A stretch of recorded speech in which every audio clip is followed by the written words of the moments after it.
This is Tony Verhoeven with the National Air Filtration Association. The following is the audio from Barney Burroughs' presentation, How You Can Impact the World Through Filtration, which he presented at the 2019 Technical Seminar in Irving, Texas. As you will hear, Barney is beyond passionate about air filtration.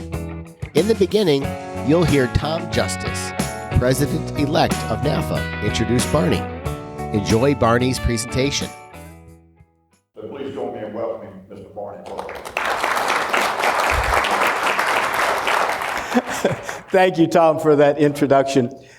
One of the promos for my participation in this meeting referred to the legendary Barney Burroughs.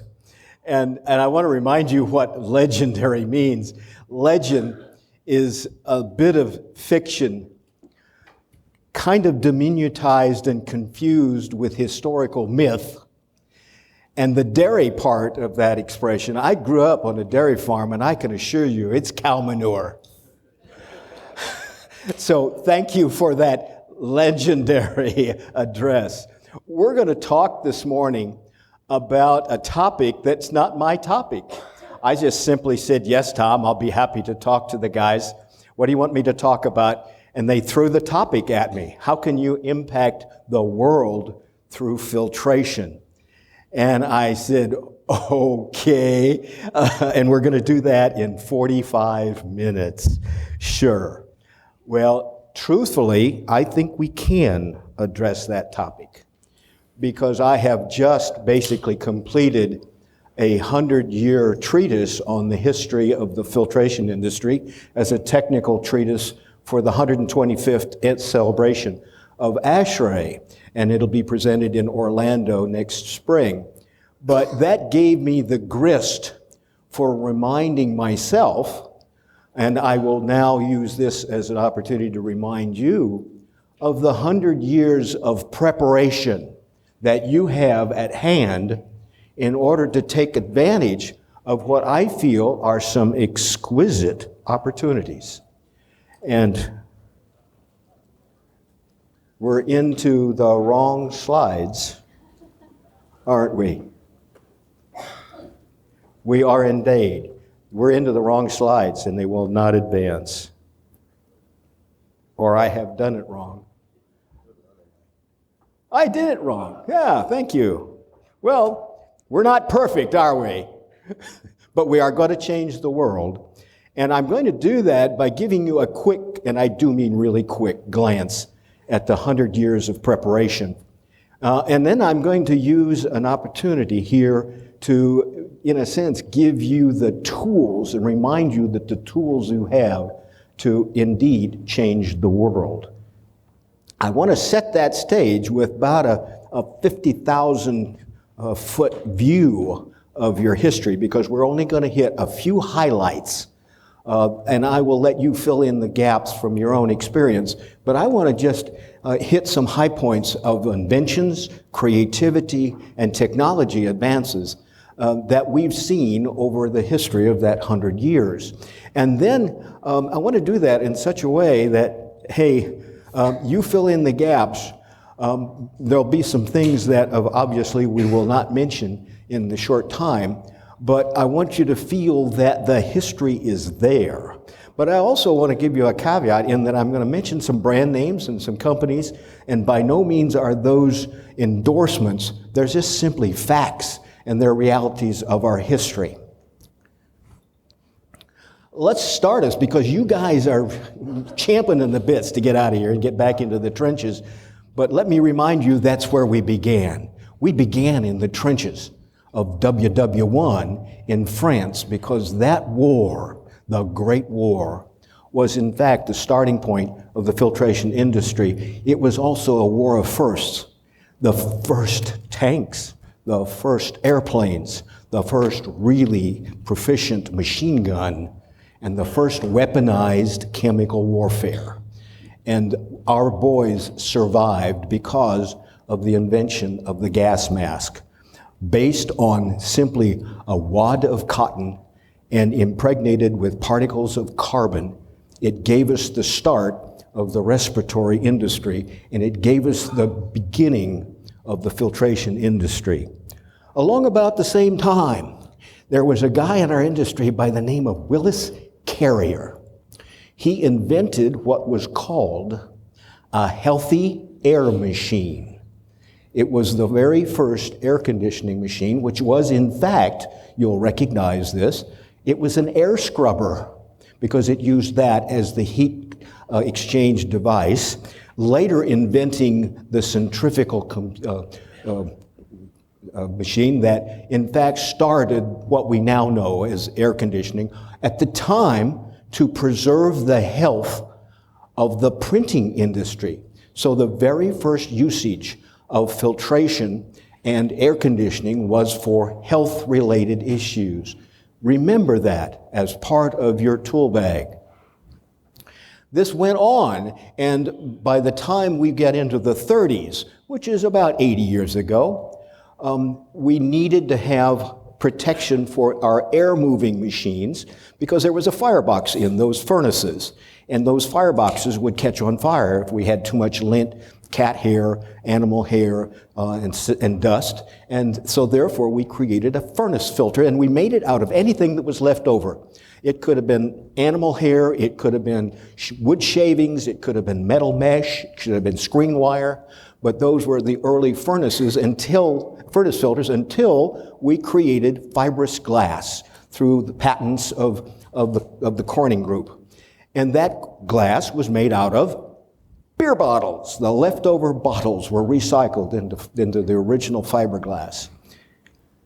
And then an adventure into modern filtration. The very first extended media filter was created by American Air Filter in about 80 years ago in the mid-30s.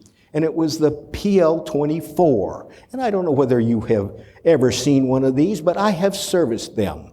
And it was a marvelous invention in terms of extended media. It used a cotton bat, the same thing that the original gas masks were made out of. But it did a very good job of collecting a lot of lint. And so therefore, these ended up in retail stores. A lot of department stores had PL24s in them. But let me share with you why it was not a successful filter. It was a terrible machine to change out. It took a machine to trace the patty and the media in it that was the size of one of these tables. And it weighed about 2,000 pounds. So it was a monster in that regard, but it was the start of the adventure of extended media filtration. And then along about that same time, we had to have some kind of test methodology, and I'm now very proud of that original test method. It was the National Bureau of Standards NBS test, but it used atmospheric air as the test vehicle, and it was a smudge test. So it basically said, at that point in time in history, filtration was housekeeping, keeping the surfaces of a facility clean. So that was the extent of the technology. And this particular test method survived, and the reason it's here, it's not a very good test method because it used atmospheric air, and so to get a good number, you just went to a very clean space to test.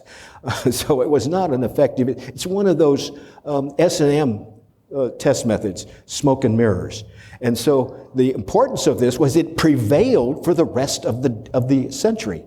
This test method was replaced by Standard 52 in 1999. For most of the 20th century, this was the test method that applied to filtration. 70 years ago, an extremely important event happened, and it was the invention of the HEPA. Why? Because the Germans came back at us again. And during WW2, it became very apparent that we were going to potentially face the issue of Hitler having split the atom. And on the advice of a guy by the name Einstein, President Roosevelt started a process that became the Manhattan Project. And to protect the people involved in and around nuclear sources, a special device was created. And it was created with a joint venture between the A.D. Little Research Laboratories and the Carrier Corporation. And they created what now we call the HEPA. Now, it's called the HEPA for a very, very special and crazy reason, And I'm not going to go into that right now, but if we have time at the end, I'll tell you the little sidebar of how HEPA got named that and why. Because at the time, it was the absolute filter. It was called absolute because it was 99.99% efficient against the smallest particle that we can measure, 0.3 microns. It was absolute leap forward in technology. And at the same time, because we were troubled by a particle that was really disastrous to our health, radioactive iodine, would jump states. It would go from literally gas phase to solid and jump through a multiple jump called sublimation.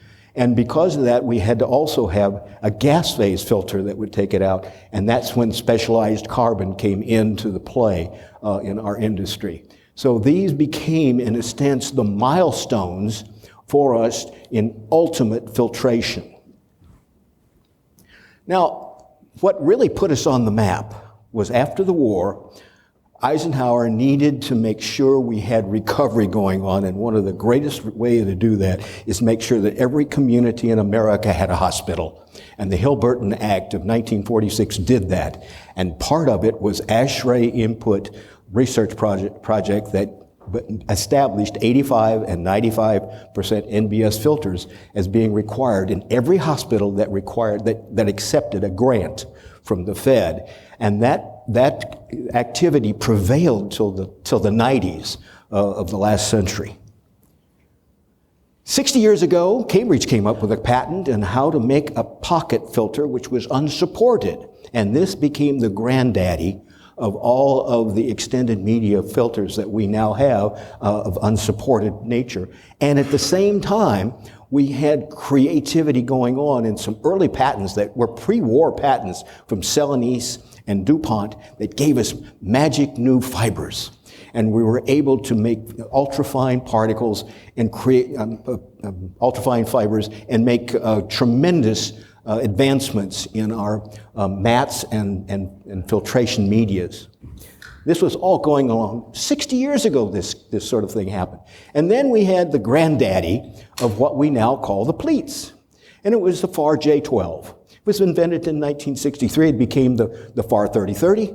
And it, along with the advancements in fibers, gave us what we now have, basically the whole rash of pleated filters that we have to offer. And it's basically replaced, therefore, the original fiberglass filter, which became the standard for filtration of pre-filtration and furnace filters. Well, 50 years ago, I had a little bit to do with introducing a product called Purafil. And it, in a sense, brought a new perspective and a new aspect of gas phase filtration. And so that set us up with the other side of FAC, filtration and air cleaning. And so this brought chemistry and precise control of contaminants through gas phase sorption. And so that was a tremendous advancement. And then your very own group, and this is the only typo in this presentation, is 1981 that NAFA was created. And it was created basically as a voice of the filtration distribution marketplace. And it brought us education, it brought us certification, it brought us a higher level of competency throughout the industry through training and guidance to users. 35 years ago, we had something that was very, very interesting. It was called the energy crisis. And some of you are not old enough to remember having to stand in line or even have riots at gas stations waiting for gasoline. Well, that started the whole concern about the cost of energy in buildings, and it started a process that became what we now call the IAQ crisis. Why? Because it was known to owners and regulators that one of the major components of the energy consumption in a building was air conditioning. And the largest component of air conditioning is the load of outdoor ventilation air. The fix, shut down the ventilation, stop that energy drain, and they did. And they created a decade and a half of buildings that we now refer to as either tight building syndrome or sick building syndrome that ended up in a decade and a half of litigation and obscene rulings and mass litigation, but also brought about response from ASHRAE in the form of Standard 62, which had incorporated earlier the original mechanical code for ventilation. This standard, now called Ventilation for Acceptable Indoor Air Quality, became literally overnight the air quality standard to which everyone had to comply. Now, simultaneous to this bit of history, we also had an energy standard put out, Standard 90. Well, an early version of this standard introduced a real godsend to the filtration industry. It's called the Indoor Air Procedure. And what it basically describes is the fact that filtration, extraction, is as competent and is comparable to dilution, which is ventilation. Well, that was described in the 1980 version of Standard 62 at the same time that Standard 90 was put into the street, and literally overnight, the maximum level of ventilation in new constructed buildings became 5 CFM, the lowest number cited in the standard, and it was by regulation because the Fed adopted Standard 90 as a federal standard, and all buildings had to comply virtually overnight during the Carter years. That put filtration, in a sense, into the regulation stream. And Standard 6289, responding to 10 years of sick buildings, put it back to 15 CFM, but at the same time it formalized the indoor air quality procedure, which legitimizes the use of enhanced filtration as a substitute or as an addition to ventilation. So it puts us on even grounds with that part of the equation.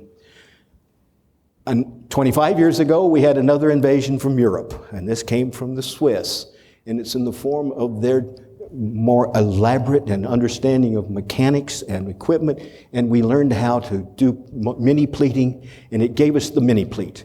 And the mini pleat gives us a tremendous balance between surface area, pressure drop, and efficiency, which is a tremendous advancement in our technology. And then 20 years ago, something else I had something to do with, we finally did something about the old smoke and mirrors test method. We developed Standard 52.2. Now, I hesitate to admit that my illegitimate nephew, Merv, is now an adult. He's 20 years old. But what this standard did is it brought our technology and our industry into the 21st century because it gave us accurate, credible, scientifically based test methodology, because the Standard 52 was based on ASHRAE test methods, ASHRAE research projects that developed the standardized test challenge, the test equipment, the quality control, and all of those factors that build a credible industry-accepted standard. And then within the memory of most of you in the room, the last 20 years have been tremendous advancements. Just within our own memory, we've had the third major event, 9/11, which reaffirmed the fact that enhanced filtration and air cleaning stands between us and survival. In those situations that involve extreme either criminal or terrorist or accidental exposures to toxics that are either contrived or are in fact disastrous, called pandemics, we literally can employ the technologies of filtration and air cleaning to protect the occupants of buildings, and this was affirmed in 9/11. We had test standards 145, 1 and 2 were developed just recently in the last 10 years, which in a sense did the same thing for gas phase filtration as 52 did for particulate filtration. It gave a standardized, consistent, reproducible, and predictable test method for the efficiency and life cycle of gas phase filters. The Standard 62.1, which is the commercial version of the ventilation standard, has been going through constant continuous maintenance. That means that standard, which originally was put out in 1976, went through 1980, 89, and at least a half a dozen versions since, has had over 100 addenda to it. And every one of those addendas changes the bar and raises the bar. And that bar, from a filtration standpoint, has gone from MERV 6 to MERV 8. MERV 11 is being proposed, and they ought to go to MERV 13, meaning every time that change goes, there's another series of buildings that are non-compliant. I'll talk about that in just a moment. We've got folks out there accepting the indoor air quality procedure and making it part of their standard, and that's LEED, meaning a LEED acceptable building can use the indoor air quality procedure. That is ventilation substitution with enhanced filtration to meet their criterion of superior building construction and performance. And sustainability, the whole greening movement is basically addressing indoor air quality and incorporating clean air, that is filtered air, into the process of developing and delivering a high quality building. So this is our history. That's 100 years of history that has, in a sense, prepared us, in my opinion, for having come a long way. Now, when I came into this industry, which was a long time ago, an architect told me that his priority and the importance of specifying air filtration and cleaning products in a building was tantamount to 2 notches below toilet seats. Well, we have come a long way from there. But others, I've heard in hallways and in discussions, say, well, the filtration industry has matured. We've lost our opportunity. The new construction is down. The future does not look bright for the filtration industry. To which I say, pooh. Because I feel for the first time we've had a collision of opportunity with preparation. We've had 100 years of preparation in terms of the developing of our products. We have an unbelievable array of products. We have products that cover virtually all the spectrum of sizes, of pressure drop, of life cycle, of cost. We have credible and research-based test methods that define the performance of those products. That's what the last 100 years has given us. We've got basically a code minimum filtration standard in place in Standard 62, which dominates the industry in terms of specifying minimum criterion for acceptable indoor air quality. And that process is a powerful one that is making it into all sorts of regulations. We've got repeated affirmation that filtration is an essential component of the health industry. We've got that through Hill-Burton originally. We've got it more recently from 9/11. That affirms how real the filtration and the clean air benefits are to our survival. We've got an affirmation, again, that filtration or extraction is a counterpart of filtration, counterpart of ventilation, and we can substitute. And we got confirmation out of the IAQP that was actually published by your own media magazine. So we've got documentation about the indoor air quality procedure being successfully used now for over 30 years of successful operation in large public buildings. So we've got a great database here of tools. Now there are some factors out there that also are still in play. I personally ran the project that documented that MERV 13 is the minimum filtration level that you need to have clean coils. Anything less than that, you're going to have still dirty coils. And, you know, we filtration guys created the duct cleaning industry because of dirty ducts. Dirty ducts don't happen because of good filtration. So the opportunity here is tantamount in terms of keeping clean equipment. Medical research has affirmed that MERV 14 is absolutely the minimum in terms of airborne contaminations and bacteria. So that says pandemic.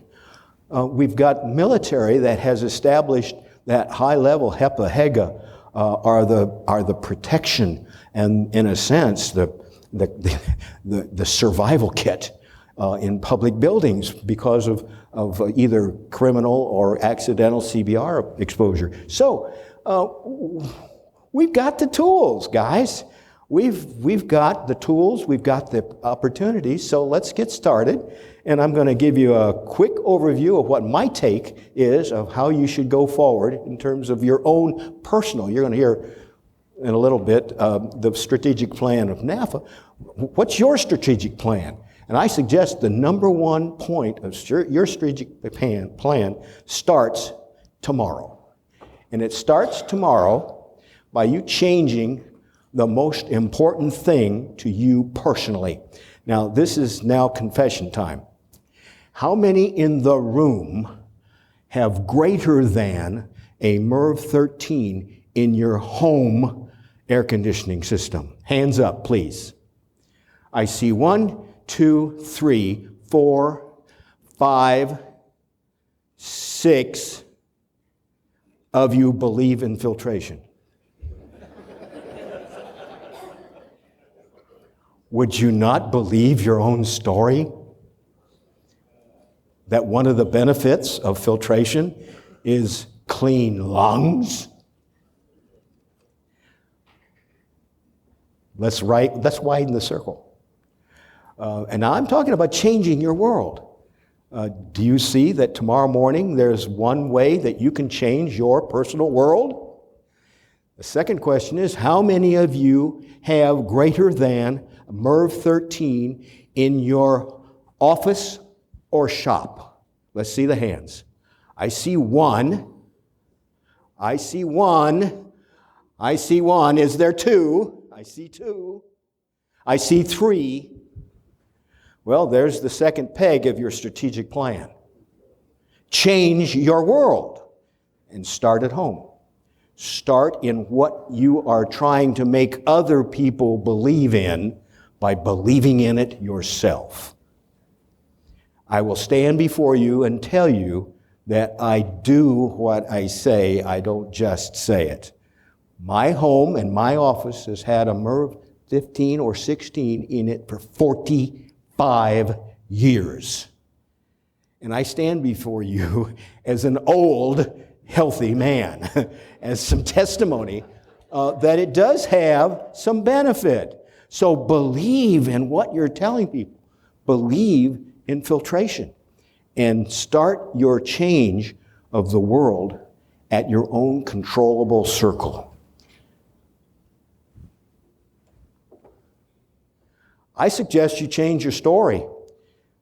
I don't think you're in the filter business. I don't think you should say you're in the filter business. I think you need to be selling filtration. You need to be selling the benefits and outcomes of filtration because you're selling clean air, you're selling clean lungs, you're selling clean coils, you're selling a clean office space, you're selling a more productive, a more healthful space for a homeowner or for a building owner. And you are selling, in conclusion, An asset. You're not selling a cost. Filters cost, sure, you spend money on filters, but you also spend money on other assets that return on investment. Filtration is an investment, it's not a cost, because it returns a return on investment. ROI is what it's all about, bottom line. You realize that a clean atmosphere can change the revenue on a building as much as 50%. That's what you can get is a differential between minimum and classy space in terms of rentability. It's a return on investment. And filtration is a part of that component. I suggest you change what you think about in terms of your competition. I don't think your competition is the guy down the street with a different brand, a different style, or a different type of filtration technology. I don't think that at all. I think the guy down the street is in the same business you are, and you're competing dually against the real competition, because your real competition is ventilation. That's the enemy. They are fixing contamination control in buildings with outdoor air. Now that's kind of like saying, I'm washing my hands with dirty water. Now, why would we want to invest a great deal of air conditioning time, effort, and energy in bringing in pre-contaminated, high latent, expensive outdoor air when you can do it with filtration? And we need to be changing our story to reflect that fact, because in truth, filtration and air cleaning is much more efficient than ventilation. What ventilation system are you aware of that can provide in excess of 99% efficiency? None. What of those, and when we have a device that can operate with high efficiency and be cost effective to the extent that almost 10-to-1 return on investment. Almost 10-to-1. In some cases, it may only be 5-to-1, but boy, I'd love those odds if I went to Vegas. Those are return on investments that you don't get in other methodology. And so we need to be telling that story and selling that story so that we can do our bit of changing of the world. Well, let's look at those opportunities then. I promised that we would look at opportunities, and they're there. They are really, really there. It starts with Standard 62. You know that sucker, every time they put an addenda out, changes a standard of care and changes the liability and risk of all the existing 4 million commercial buildings that are out there. Every time they go from MERV 6 to MERV 8 means that every one of your customers who is buying that level of filter needs to be upgraded. They need to be, and every time it changes again, it obsoletes the entire inventory of buildings. So we have unbelievable opportunity in the existing inventory that consists of your customer list, just because of Standard 62. Because it prescribes minimum filtration, it prescribes minimum ventilation. That ventilation level has gone up by definition as well. Sustainability is doing that. Sustainability will go forward as one of the primary pressing factors over the next decade, followed by net zero. What does net zero mean? It means building a building that consumes no net energy. Well, there's all sorts of engineering going on that, but let me tell you, there's no such thing as a net zero building that takes in outdoor air. Yes, I'm talking about bubbles. Now, we'll never make a bubble, true, but we can certainly create a building that doesn't waste energy on bringing in dirty air into that building and using it as a diluent. So net zero gives us a tremendous opportunity. LEED compliance is a driver, and it's becoming more and more pervasive. We have urban air itself is an opportunity driver, because we have PM 2.5 that is a driver, and we know that ultrafines cause problems. Why do literally 3 out of 5 of our children under 5 have asthma or some kind of bronchial or respiratory disease because of dirty air. That starts it. Dirty air starts it. We've got ozone in every urban area in excess of standard levels, in excess of EPA levels. And we've got VOCs going every place, and those are all in the outdoor air that we can handle. Well, that inventory is setting there as an invitation. Every building out there is either underventilated, if it's built as an older building to older specifications, or it's overventilated, meaning it's wasting energy, and it's a prospect for the indoor air quality procedure. So boy, you better understand that procedure because it's your best sales tool. Most buildings are not compliant currently. And definitely, eventually, if we have a couple of the addenda that will pass on Standard 62, they're not going to be compliant in terms of the MERV efficiency in the building. And the minute that becomes a new construction standard, it becomes a standard of care for an existing building owner. Very, very few buildings that I'm aware of exceed the minimum levels of code compliance in any of the ventilation, filtration, any other their factors, which means most of our new buildings are being built to minimum standards. Now, how would you like to spend the rest of your life in minimum conditions? And on top of that, when we've got all sorts of opportunity here, we've got many of those buildings that just literally are under code. They're under filtered. They're not compliant in any way to standard, to the ozone control, to 2.5. They're basically been ignored. Or they were built prior to concerns about that, and now that's a very, very real concern. So our battle is, our opportunity is that we still have a long way to go. And I'll leave one advice to you. How many of you have read the Indoor Air Quality Best Practices Manual that was published by ASHRAE about 7 years ago? It's called the Indoor Air Quality Guideline. I want to see the hands. Let's see the hands. I see 3 or 4 here. 5, 6, 7. A few of you are fessing up. Okay. Well, I can understand why you don't want to read it. It's 890 pages long. It is the longest, most complete, most thorough document that ASHRAE has ever put out. And you realize it's long because it's not even in printed form. It's the first and only electronic guideline that ASHRAE has published, and it's free. It's free. It's the only free document that ASHRAE has ever published. And so I suggest to you that you go as part of your strategy, now that you're going to do your strategic planning for starting tomorrow and changing your world, a major component of that world change is go to chapter 7.5 and 8.5 in best practices. That's the finest compendium of guidance on filtration and the application of filtration and air cleaning in the IAQ procedure, which is given to you in chapter, in verse, in detail. So it's a very, very good guidance document. So take advantage of it. But very few people have.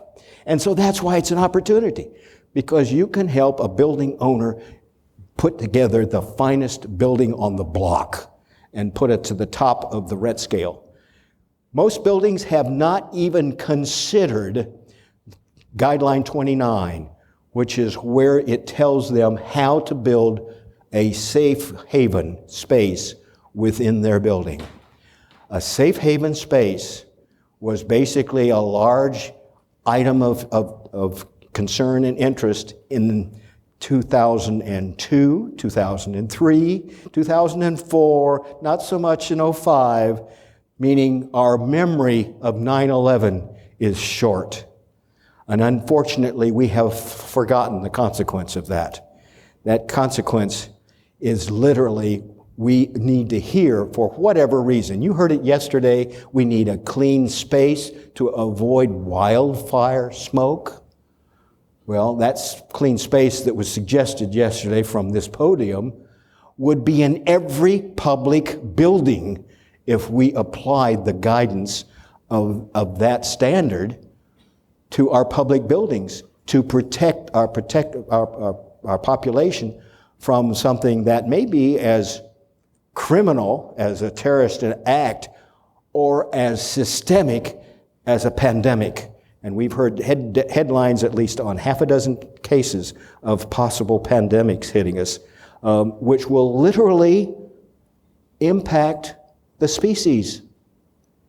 Now, talk about changing the world. We're talking about adding a possibility of every building having a clean survival space made possible by your products, by the filtration and air cleaning industry.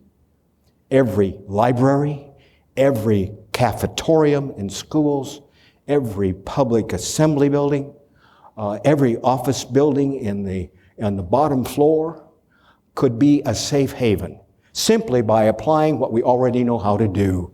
That's existing guidelines and existing guidances. So there are opportunities out there that in fact will enable you to change the world. You start by changing your world. You extend that by the world around you. You extend that further by your customer list. And I share with you, I think I've documented that there is enough industry available information and products. There's enough information out there in terms of existing factors. We've got an existing situation that allows us to have a tremendous opportunity. We've got a perfect storm, and we're prepared, I think, and ready to change the world. So that's my challenge to you. Start tomorrow morning by changing your own world. Then go to the shop. Then go to the customers. Change your story. Tell people what business you're in. You're in the clean air business. You're in the clean lung business. You're in the clean coil business. Change your world.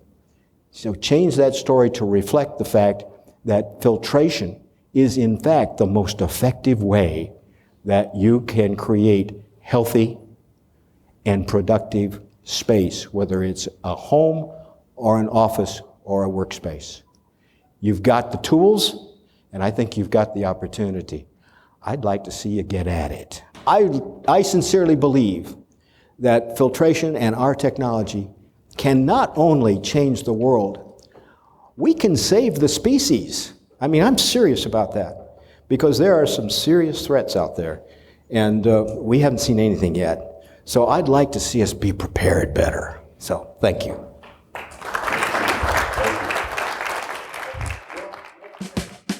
For more information about how the National Air Filtration Association's membership, networking, education, and certifications can improve your career and business, visit nafahq.org.